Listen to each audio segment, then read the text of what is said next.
Hello everyone, welcome back to Rewired with your host Khadija Farosh. For those of you just joining us, this podcast is all about differentiating between fact and fiction through exploring our teenage minds and psychology. Now I don't want to spoil the rest of the episode, so I want you all to sit back, relax, and enjoy.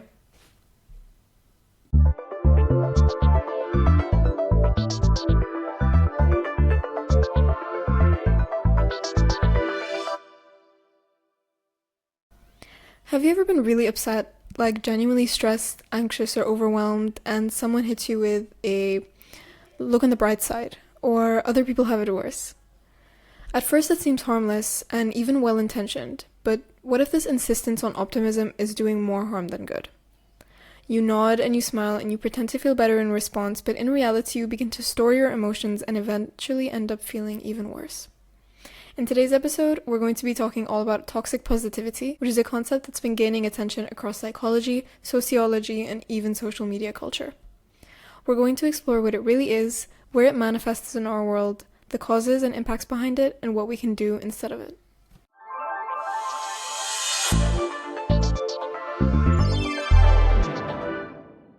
So what is toxic positivity?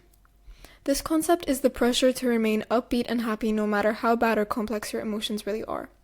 It's when the positivity is applied at the wrong time in the wrong way, or in such a constant stream that it silences anything real. It refers to the overgeneralization of a happy, optimistic state that results in the denial, minimization, and invalidation of actual emotional experiences.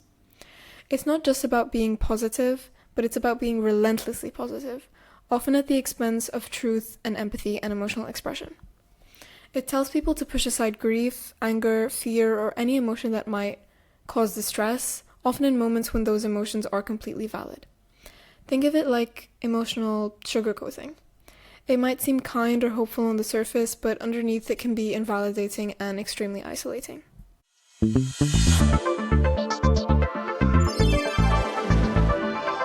Toxic positivity can show up in big ways and in small ways. It can show up in conversations, on your social media feed, at work, or even how you talk to yourself.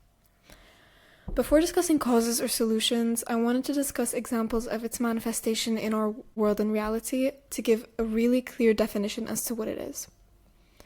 The first example that I wanted to talk about was how it manifests in personal conversations, whether this be with your family or with your friends. You might hear a lot of phrases like, at least it's not worse, or everything happens for a reason, or you just need to smile more. The intention of these phrases might be good. They might offer comfort or encouragement, or at least the person saying it thought that it would. But the effect is often the opposite. It can shut people down rather than motivate them, and it can make them think that what they're feeling is wrong and must be immediately fixed, or that what they're feeling is insignificant and can be easily fixed. The second example is in social media culture, and this has recently significantly increased. Phrases like manifest happiness or choose joy are often everywhere on social media now. People often feel pressure to post like everything in their life is perfect, even when they're struggling. They post posts that subtly or not so subtly shame people for being anything other than productive, lively, happy, and glowing. This creates a distorted perception of reality. And this might be what some people call emotional perfectionism, where struggle, sadness, or ambivalence are often interpreted as personal failures, which is why in social media people refrain from posting about their vulnerable moments, and this can lead to a lot of people feeling as if their vulnerable moments are unrealistic and should be suppressed. The third example of where this can manifest is at work or school settings. Hustle culture tells us to stay motivated even when we're exhausted. Burnout is reframed as a challenge that we need to push through rather than a signal that something in our routine needs to change.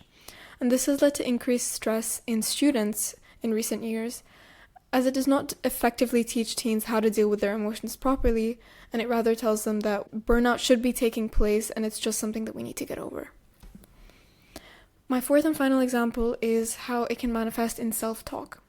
You might tell yourself that other people have it worse, or that I should be more grateful for what I have. And these thoughts, though it's important to be grateful and thankful for your privilege and your life, can dismiss your real emotional experiences. And just because other people have it worse does not mean that your emotions are invalid, which is a key catalyst to why toxic positivity takes place.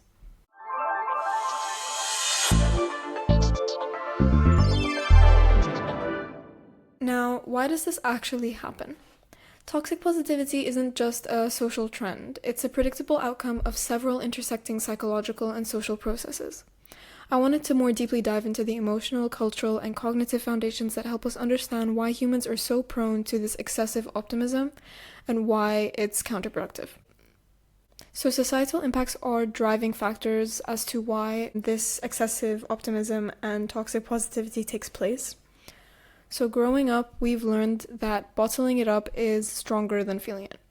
From a young age, many of us are told to stop crying and to cheer up and not to be so negative. And this creates this idea that feeling bad is wrong, and that if we just push through and act happy, then things will fix themselves.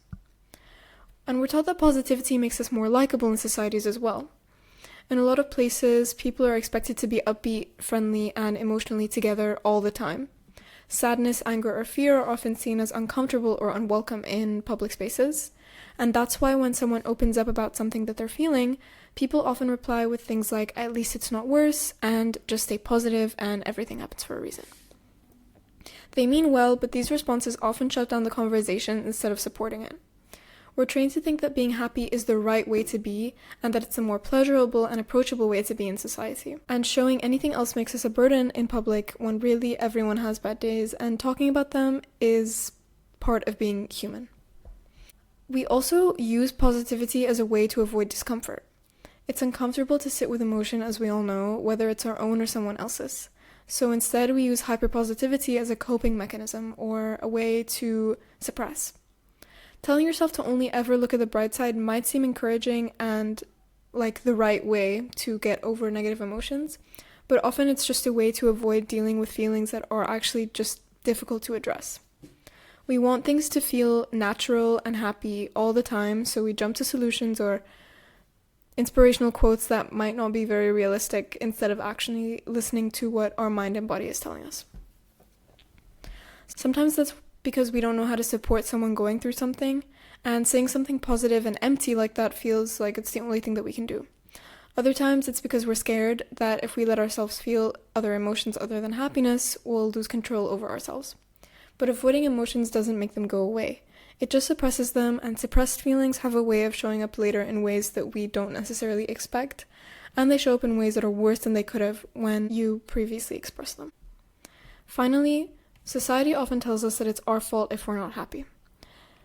My final reason why toxic positivity is so common nowadays is because we've been sold this idea that happiness is a personal choice, and that if we're sad, anxious, or angry, or anything but, we must not be trying hard enough to stay positive. But this ignores the reality that some people are going through real trauma, mental health struggles are not solved simply by ignoring them, and not everything is in our control.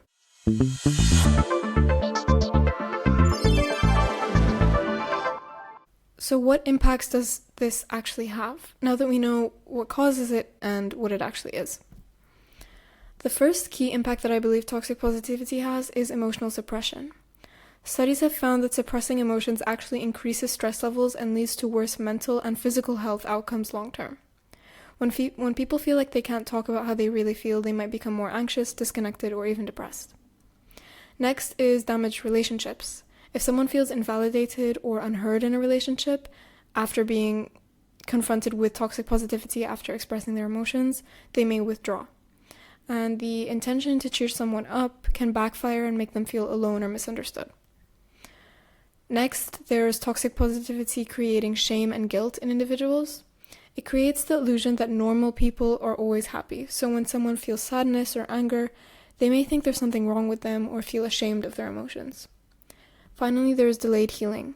So ignoring or minimizing emotion or trauma or pain doesn't make it go away. It actually slows down the process of coping, growth, and healing because you're not addressing what you're actually feeling.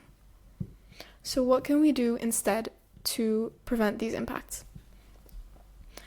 I broke this down into 4 key solutions, and I think the first key one is practicing emotional honesty. Instead of rushing to fix or reframe, you should acknowledge the feelings first.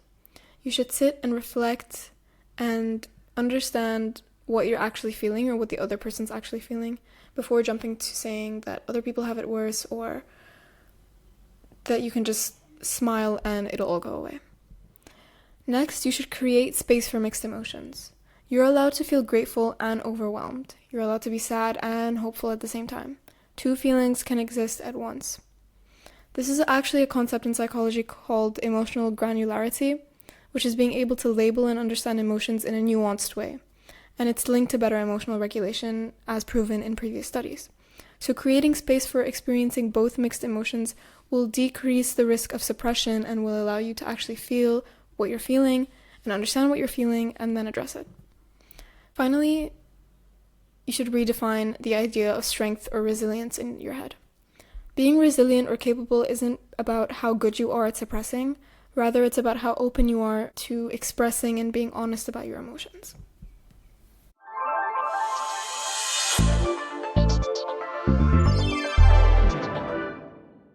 Toxic positivity isn't about being kind, it's about being uncomfortable with emotion.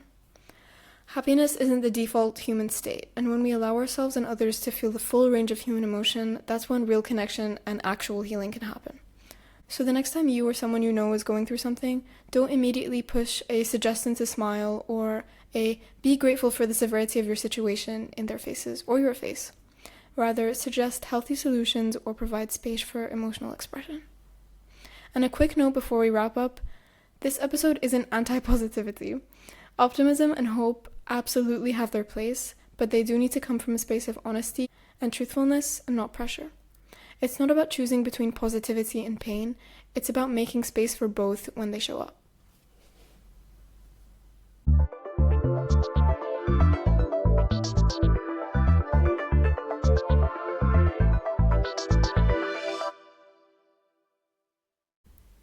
Alright, that's a wrap for today's episode.